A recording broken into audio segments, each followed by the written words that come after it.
Assalamualaikum warahmatullahi wabarakatuh. Waalaikumsalam Ibu. Waalaikumsalam warahmatullahi Waalaikumsalam wabarakatuh. warahmatullahi wabarakatuh. Selamat pagi anak-anak. Pagi Bu. Pagi Bu. Pagi, Bu. Pagi Bu. Pagi. Sebelum kita memulai pembelajaran hari ini, ada baiknya kita berdoa terlebih dahulu ya. Silakan untuk ketua kelas dipimpin doa teman-temannya. Ayo Hadat dipimpin. Baik. Siapa ketua kelasnya ya, ada.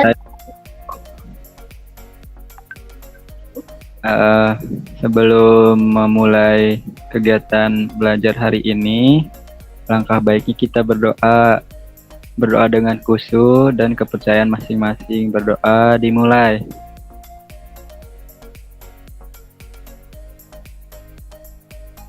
Berdoa selesai. Amin. Bagaimana kabar hari ini teman-teman? Baik Bu. Kok suaranya pada nggak kedengeran ya? Coba gimana kabarnya hari ini? Baik. Baik. Baik. Alhamdulillah baik Bu. Sehat semua? Sehat Bu. Alhamdulillah sehat Bu. Alhamdulillah kalau begitu. Walaupun keadaan sedang sulit karena pandemi, kita semua harus tetap semangat belajar ya. Nggak boleh males-malesan belajarnya. Semangat, Siap Bu, semangat. semangat. Untuk absen, jangan lupa ya di WhatsApp grup, tuliskan nama lengkap dan nomor absen kalian.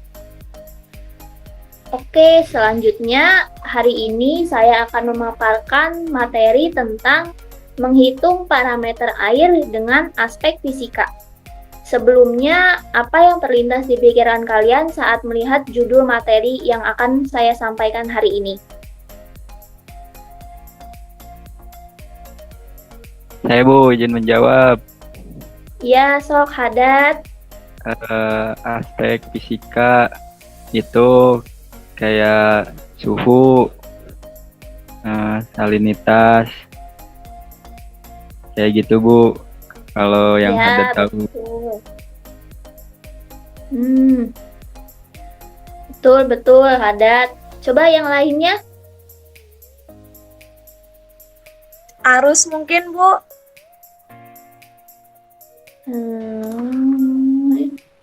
Arus. Belum tepat. Ya. Udah, langsung kita bahas ya. Langsung ke materi aja. Pertama-tama, parameter fisika merupakan salah satu aspek yang digunakan untuk pengelolaan kualitas air. Selain merupakan faktor pemisah antara lingkungan air dengan lingkungan udara, faktor fisika banyak mempengaruhi kehidupan organisme di dalam air yang mengakibatkan pengaruh berbeda pada tumbuhan atau hewan. Boleh salah satu dari kalian menyebutkan aspek-aspek yang ditulis di PPT?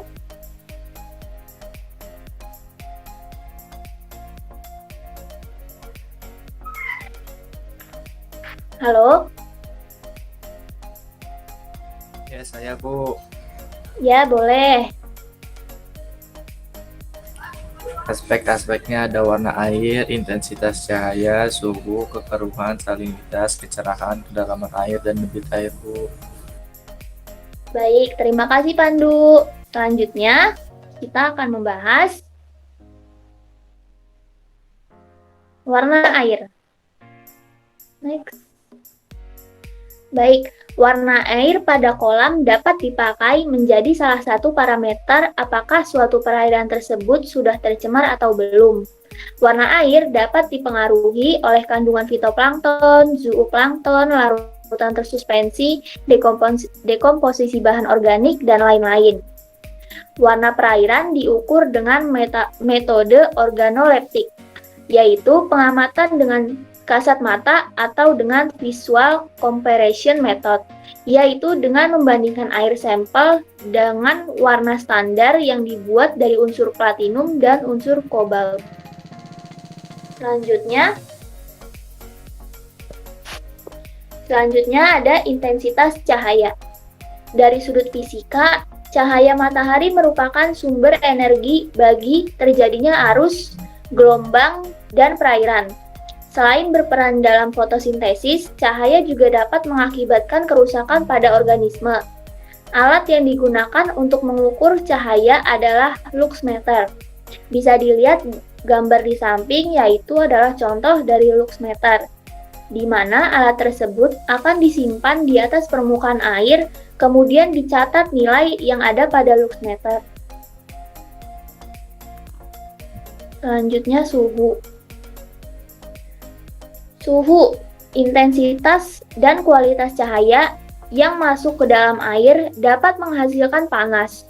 Suhu air sangat berpengaruh terhadap proses kimia, fisika, dan biologi di dalam suatu perairan. Suhu air diukur dengan menggunakan termometer, dengan cara mencelupkan 3/4 panjang termometer ke dalam air, setelah itu didiamkan beberapa menit, sampai dipastikan tanda penunjuk skala berada dalam kondisi tidak bergerak. Kemudian kita baru bisa mencatat hasilnya. Selanjutnya ada kekeruhan. Kekeruhan merupakan gambaran sifat optik oleh adanya bahan padatan, terutama bahan tersuspensi dan sedikit dipengaruhi oleh warna air. Alat untuk mengecek kekeruhan air dapat menggunakan turbidimeter. Berikut di sampingnya adalah gambaran dari turbidimeter ya. Pada alat turbidimeter, cahaya akan masuk melalui sampel air, kemudian sebagian diserap dan sebagian diteruskan. Cahaya yang diserap itulah yang merupakan tingkat kekeruhan. Berikutnya, salinitas. Untuk mengukur tingkat keasaman air dapat menggunakan istilah salinitas. Tiap daerah memiliki kadar keasinan yang berbeda. Salinitas dapat diukur dengan menggunakan alat refraktometer. Prinsip kerja dari alat tersebut yaitu dengan memanfaatkan refraksi cahaya. Semakin tinggi konsentrasi bahan terlarut, maka sedotan akan semakin terlihat bengkok secara proporsional. Selanjutnya, kecerahan. Kecerahan erat kaitannya dengan proses fotosintesis pada suatu ekosistem perairan. Kecerahan air ditentukan oleh kekeruhan air itu sendiri dari kandungan sedimen yang dibawa oleh aliran sungai. Salah satu cara untuk mengukur kecerahan air yaitu dengan menggunakan seci disk. Di samping ada gambarnya, yaitu sebuah keping bulat dengan garis tengah yang dibuat dari seng dan dicat putih atau hitam putih yang diberi pemberat. Selanjutnya, kedalaman. Kedalaman suatu perairan erat kaitannya dengan produktivitas suhu, vertikal, penetrasi cahaya, densitas, kandungan oksigen, serta unsur hara. Pengukuran kedalaman perairan dapat menggunakan floating tide gauge. Digunakan melalui alat pencatat atau recording unit.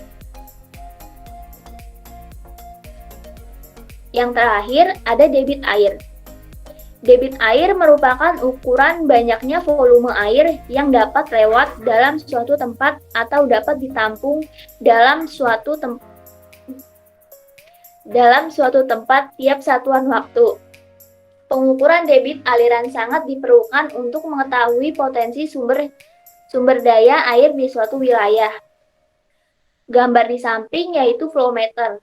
Flow meter ini yaitu salah satu alat yang digunakan untuk mengetahui debit air. Cara kerjanya jadi ketika air bertekanan mengalir dalam flow meter, maka turbin akan berputar. Putaran inilah yang diteruskan ke mechanical register sehingga dapat jumlah volume air yang mengalir dalam alat tersebut. Selanjutnya. Baik, sampai sini adakah yang ingin ditanyakan? Atau yang tidak mengerti? Boleh.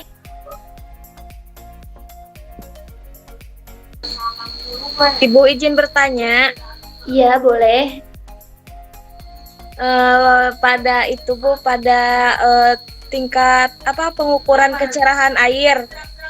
Kan ada alat ukurnya secidis. Iya. Nah, cara kerja alat secidis itu seperti apa ya, Bu? Terima kasih, Bu. Sama-sama. Cara kerja secidis. Coba dari pertanyaan Andena, adakah yang bisa jawab? Adakah yang tahu cara Menjawab, menggunakan Bu. secidis? Saya. Siapa Pandu bisa jawab? Ya Bu, izin menjawab Bu. Iya, Sok. Jadi secidis itu cara kerjanya, jadi secidisnya itu nanti ditenggelamin. Nanti kan itu ada yang hitam putihnya itu. Nah, hitam putihnya itu mantulin cahaya. Nah, jadi untuk buat lihat kecerahannya itu kita lihat dari pantulan cahayanya. Kalau semakin redup berarti semakin udah semakin keruh gitu. Kalau sampai agak kelihatan berarti udah keruh banget. Itu kira-kira.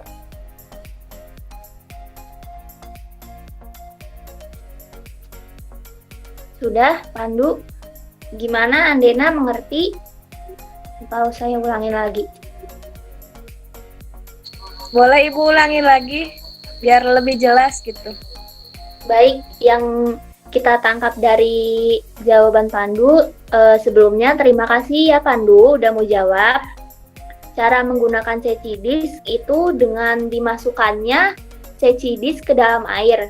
Saat pola yang terdapat pada secidis tidak terlihat lagi di dalam air, maka didapat hasil analisis tingkat ukuran kecerahan.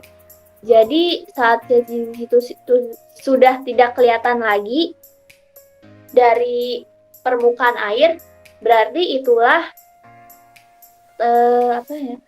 itulah hasil kedalaman perairan tersebut. Baik Bu, terima kasih. Baik Andena, ada lagi yang ingin bertanya?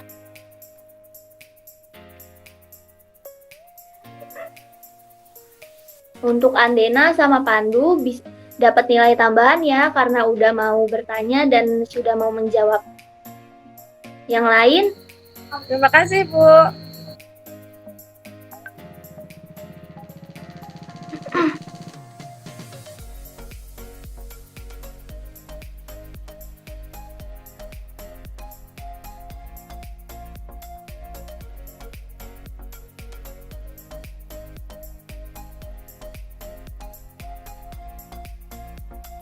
Sudah tidak ada lagi yang ingin bertanya?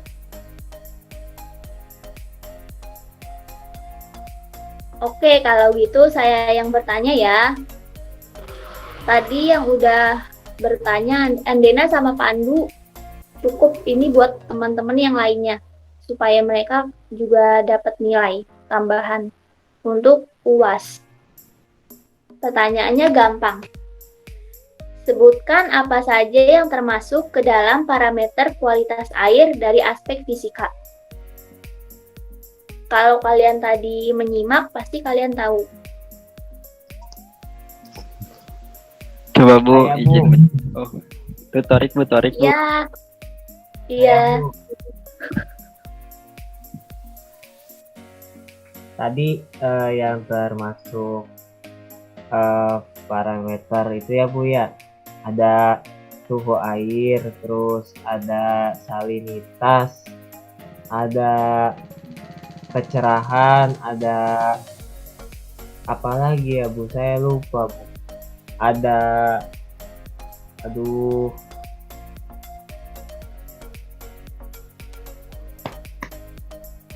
Lupa Bu, saya Bu, itu aja Bu Saya tambahnya aja dari Bu saya, mau menambahkan, boleh?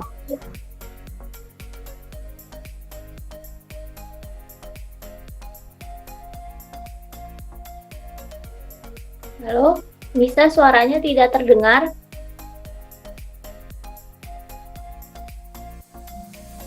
Saya mau menambahkan Bu, boleh? Boleh? Ada debit air, lalu ada kedalaman, ada juga intensitas cahaya, lalu ada kekeruhan, terus ada warna air.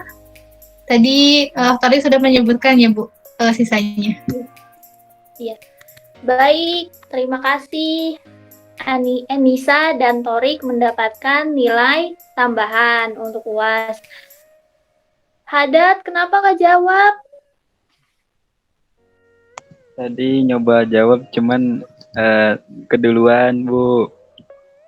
Oh iya, nanti Hadat ini ya di akhir pertemuan merangkum aja. Boleh kan?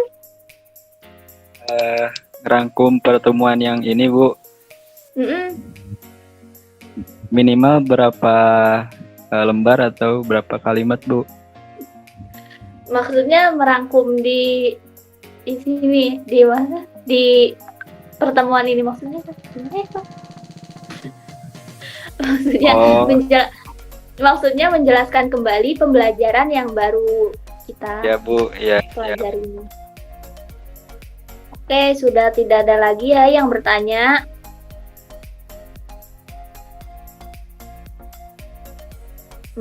Kita cukupkan pembelajaran hari ini dengan membaca Alhamdulillah. Alhamdulillah. Alhamdulillahirobbilalamin. Alhamdulillahirobbilalamin. Alhamdulillah. Saya harap kalian dapat mengulang pembelajaran hari ini di rumah ya, supaya nanti nilai UAS-nya bagus dan juga tetap jaga kesehatan agar kita bisa bertemu lagi di pertemuan selanjutnya. Dan jangan sampai sakit saat UAS nanti, ya. Saya akhiri kelas hari ini. Wabillahi taufiq wal hidayah. Wassalamualaikum warahmatullahi wabarakatuh. Waalaikumsalam. Terima kasih. Waalaikumsalam warahmatullahi wabarakatuh. Makasih Bu. Terima kasih Bu. Ya, sama-sama.